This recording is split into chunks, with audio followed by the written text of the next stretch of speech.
2000년 전 태어나셨습니다. 생일 축하합니다 하면 안 되고 생신 축하드립니다 해야 되죠. 하지만 예수님은 언제나 청년 같으시고 저와 여러분과 늘 함께 해주시는 참으로 좋으신 하나님인 줄로 믿습니다. 할렐루야. 네, 오늘도 우리 주일학교 친구들과 또 우리 청년들 참 너무나 감사하잖아요. 연말에 이렇게 풍성한 청년 보냈습니다.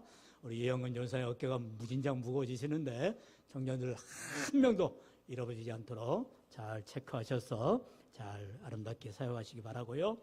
오늘 말씀은 이제 가브리엘 천사가 예수 그리스도를 잉태한 그의 어머니 마리아에게 찾아가서 수태고지라고 하죠. 너가 아이를 임신했다. 이러한 놀라운 소식을 전하는 광경입니다. 마리아는 얼마나 두려웠겠어요? 왜냐하면 아가씨입니다. 그것도 동정녀, 남자를 전혀 알지 못하는 처녀인데 난데없이 천사가 와가지고 뜬금없는 소리 하는 거죠. 너가 임신했다. 이게 무슨 날벼락입니까? 그러니 마리아는 너무나 두려워하고 있는 가운데에 이제 하나님께서 마리아를 위로하여 주시고 바로 그 아이가 예수 그리스도, 우리가 그토록 사모하고 만나기를 사모하는 예수 그리스도를 잉태하겠다라는 이런 수태고지를 전하게 되어지는 것을 봅니다.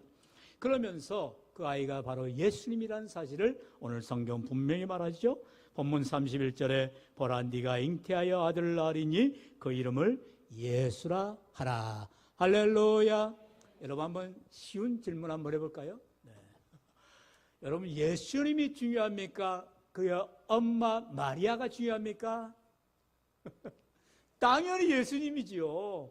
예수님은 마리아의 몸을 빌지 않는 것이고도 태어날 수가 있는 분이시지요. 왜요? 하나님이시니까.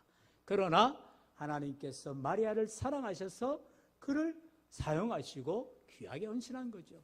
근데 안타까운 것은 지금도 천주교는 마리아 숭배 사상을 믿고 있죠. 말도 되지 않죠. 여러분 이 우리나라 지금 대통령이 여러분 잘 아는 이재명 대통령입니다. 이재명 대통령이 대통령 우리나라를 다스리는 거지, 우리나라를 섬기는 거지, 그의 어머니가 누군지 그의 아버지가 누군지 우리가 알 필요가 있어요? 관심도 없지요. 마찬가지예요. 마리아는 그저 동정녀이고 그의 몸을 빌어서 예수님이 나신 거예요. 근데 마리아를 숭배하고 있으니 말이 되는 소리입니까? 여러분 우리가 혹여라도 이러한 신앙에서 어긋나는 일들을 범해서는 안 된다는 사실이죠. 오늘도 여러분 우리가 크리스마스를 앞두고 성탄 감사 축제를 하는데 우리 교회는 다행히도 어느 한 군데에도 산타의 모습은 없어요. 물론 이따가 뭐 산타 모자도 쓰고 나오고 여러 가지 이제 할 겁니다만, 네, 이해합니다. 뭐예요? 산타클로스가 주인공이 돼서는 안 된다는 거죠.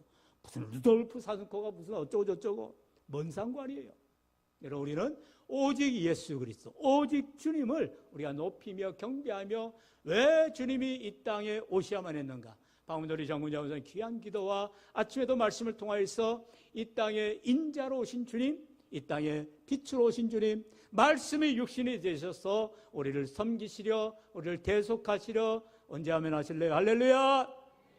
우리에게 희생의 본을 보이시려 오신 예수님을 우리가 경배하며 찬양하는 거예요. 여러분 심지어 동방의 세 박사들이 어떻게 하였어요?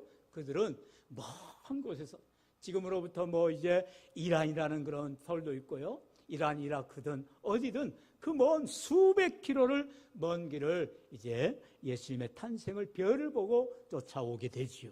그러면서 먼저는 당연히 왕으로 오시니까 왕궁에서 태어날 줄 알고 헤롯 왕에게 찾아가지요.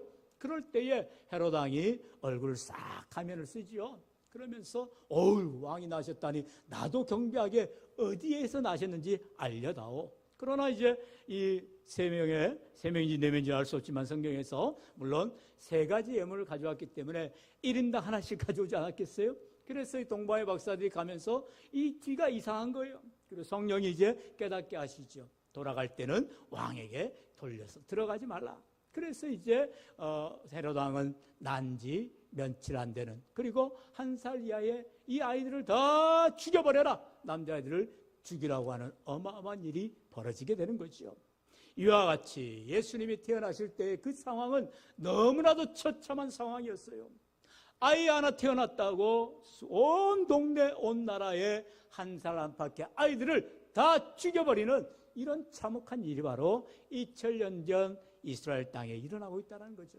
그런데 이 사건은 이미 예수님이 나기 전 700년 전 사람인 이사야 선지자를 통하여서도 이미 예언하신 말씀이라는 거죠. 방금 읽은 이 30절의 말씀, 아이가 태어날 텐데, 처녀가 잉태 아이를 낳을 텐데 그 아이의 이름을 예수라라, 이 말씀을 이사야 선지자가 지금 예수님이 나기 700년 전에 이미 예언했다는 것이죠.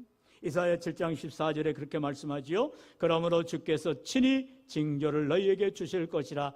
보라, 처녀가 잉태하여 아들을 낳을 것이요 그의 이름을 임마누엘이라 하리라. 지금 예수님은 하나님의 말씀대로 이렇게 동정의 몸을 빌어서 성령으로 잉태되어 태어나시게 됐다는 거죠. 이처럼 하나님께서는 오늘 저와 여러분에게 예수님을 보내주시고 그 예수님을 믿는 자들마다 구원을 받게 되는 놀라운 은혜를 주시는 줄로 믿습니다. 그렇다면 예수님을 통하여서 우리가 무엇을 얻게 되느냐, 세 가지만 짧게 살펴봅니다. 첫째로 평안을 주시리라. 할렐루야. 여러분 28절에 그렇게 말씀하지요. 그에게 들어가 이르되 은혜를 받은 자여 평안할지어다. 평안할지어다. 지금 아이를 배웠다라는 이 엄청난 소식을 전해 듣게 되는 마리아에게 천사 가브리엘이 말합니다. 평안할지어다. 두려워하고 있는 마리아에게 하나님의 평안을 선포하고 있는 것을 봅니다. 오늘 우리가 인생 가운데에 두려운 삶이요, 어려움의 삶이요, 고난의 삶을 살아가지만 여전히 예수 복음은 우리를 평안하게 하고 우리를 기쁘게 하고 우리의 삶을 행복하게 해주시는 거예요. 그러므로 우리 주님을 통하여서 참된 평안을 얻으시기를 축원합니다. 두 번째로는요, 우리 주 예수님을 통하여서 은혜를 얻게 된다는 거예요.